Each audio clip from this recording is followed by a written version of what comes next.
दोस्तों, पीजे सर कहते हैं कि हमारे जो सेंटर्स हैं IESM, वो IESM के एनर्जीज़ को 2482 के रेशियो में रिसीव करते हैं।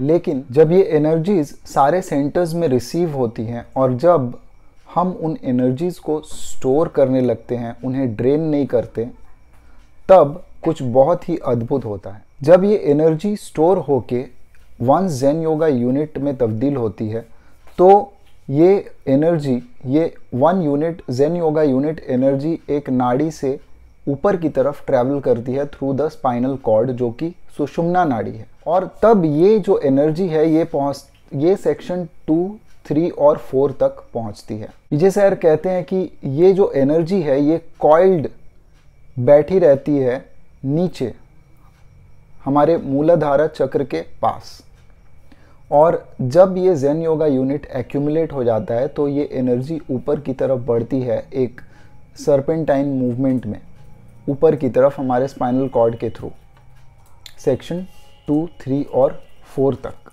पीजे सर कहते हैं कि एक सामान्य इंसान की जो सोच है, मान लेते हैं कि एक जेन योगा यूनिट है, उसकी इंटेंसिटी, जब ये इंटेंसिटी फॉल होती है 0 में, तो उसकी जो सोच है वो बहुत ही धुंधली हो जाएगी और उसके सोचने समझने का जो क्षमता है वो खो बैठेगा इंसान। लेकिन अगर ये इंटेंसिटी राइज होकर 2 तक चली जाती है तो उस इंसान के सोचने और समझने की जो कैपेबिलिटी होगी वो एक जीनियस की तरह बन जाएगी। इसी प्रकार से आई सेंटर की जो इंटेंसिटी है ये 2000 प्लस वाइब्रेशंस तक इंक्रीज हो सकती है, और ये 2000 वाइब्रेशंस तक माइनस में भी जा सकता है। और यहाँ पे समझने वाली बात यह है कि आई सेंटर, ई सेंटर और एस सेंटर, इन तीनों सेंटर्स की जो इंटेंसिटी है, जैसे कि आई सेंटर्स की इंटेंसिटी 2000 प्लस और माइनस में फ्लक्चुएट हो सकती है, उसी तरीके से ई सेंटर की इंटेंसिटी 4000 प्लस या माइनस वाइब्रेशन में फ्लक्चुएट होती है, और इसी प्रकार से एस सेंटर की जो इंटेंसिटी है वो 8000 प्लस या माइनस वाइब्रेशन में फ्लक्चुएट होती है। तो अगर ये इंटेंसिटी सारे सेंटर्स की पॉजिटिव है तो वहाँ पे जो रिजल्ट होगा, वहाँ पे जो थॉट होगा वो भी पॉजिटिव होगा। कहीं ना कहीं हम प्रोग्रेस की पाथ पे हैं। और अगर ये पॉजिटिव होती है, सपोज आई सेंटर की इंटेंसिटी पॉजिटिव है, ई की भी पॉजिटिव और एस की भी पॉजिटिव है, तो ये तीनों सेंटर्स एक साथ मिलके काम करेंगे।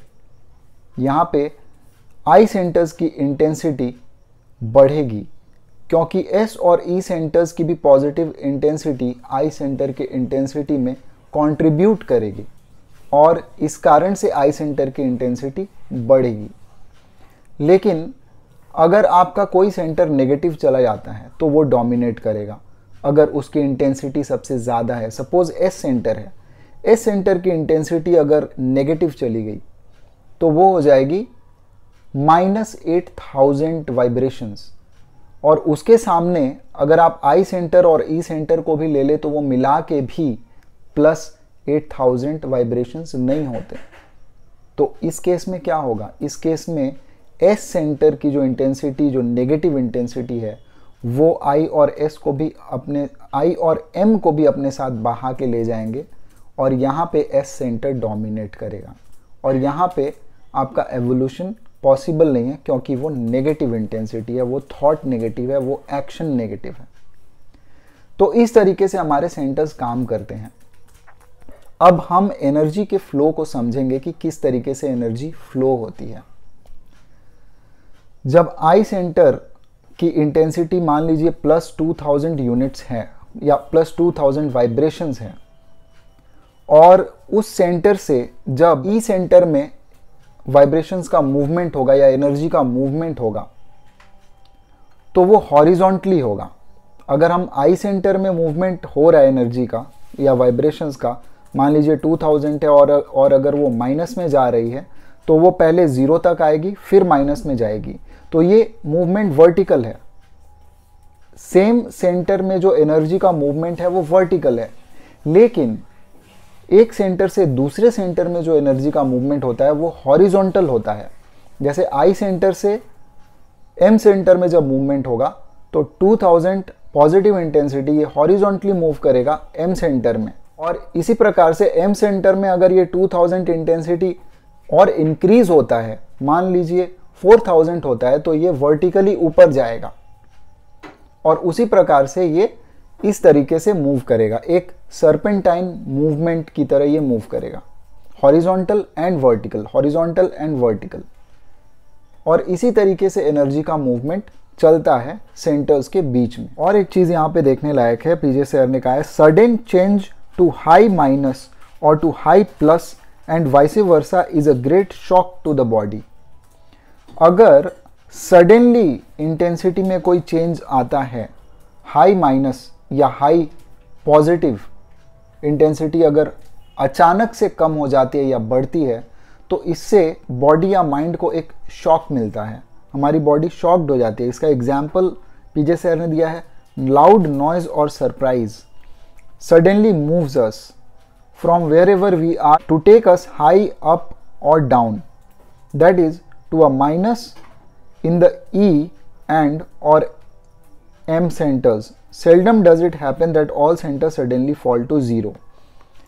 पीछे से यार कहते हैं कि जब भी कोई इंटेंसिटी का मूवमेंट बहुत ही फास्ट होता है तो उससे बॉडी को तो शॉक मिलता है, लेकिन ऐसा कभी नहीं होता कि सारे सेंटर्स की इंटेंसिटी एक ही साथ ज़ीरो हो जाए।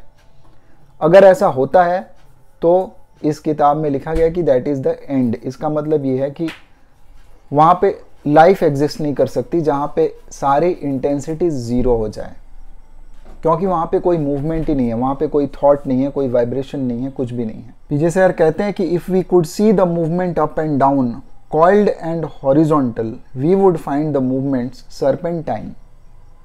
कहते हैं कि अगर हम इंटेंसिटीज़ की मूवमेंट को देखें ऊपर नीचे और कॉइल्ड, तो ये एक सर्पेंटाइन मूवमेंट है इस तरीके से। The ancients, seeing this internal movements of the intensity in each center or from center to center with their molecular and electronic visions, saw it all as a play of qualities of sattva, rajas and tamas. तो हमारे जो ancient sages हैं उनको section 2, 3 और 4 का access था, इसीलिए वो सारे इंटेंसिटीज़ के मूवमेंट को, एनर्जी के जो मूवमेंट, जो कॉइल्ड सर्पेंटाइन मूवमेंट है, उसे वो देख सकते थे। और इसी मूवमेंट को उन्होंने सत्व, रजस और तमस का जो इंटरप्ले है उसके रूप में उन्होंने समझाया है।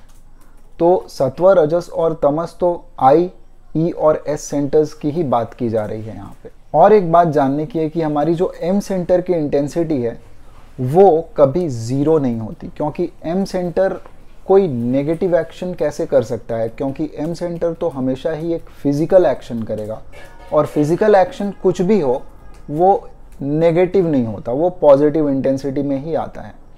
तो एम सेंटर हमेशा पॉजिटिव इंटेंसिटी में ही काम करता है, चाहे वो किसी भी सेंटर्स के द्वारा डोमिनेटेड हो, कोई भी सेंटर एम सेंटर को डोमिनेट कर रहा हो, इससे फर्क नहीं पड़ता। One of the first 4 cells of the body is retarded and later this retarded cell divides and redivides the same as other cells, but all of its descendants become sex cells and go into the organisation of sexual organism. PJ sir कहते हैं कि जब हमारे body का formation होता है तो वहाँ पे जो पहले 4 सेल्स होते हैं उसमें से एक सेल रिटार्डेड होता है, और वही जो एक रिटार्डेड सेल होता है, जो अच्छी, रिटार्डेड का अर्थ क्या हुआ, जो अच्छी तरीके से विकसित नहीं, तो वो रिटार्डेड सेल ही बाद में डिवाइड होता है उसी प्रकार के अन्य सेल्स में।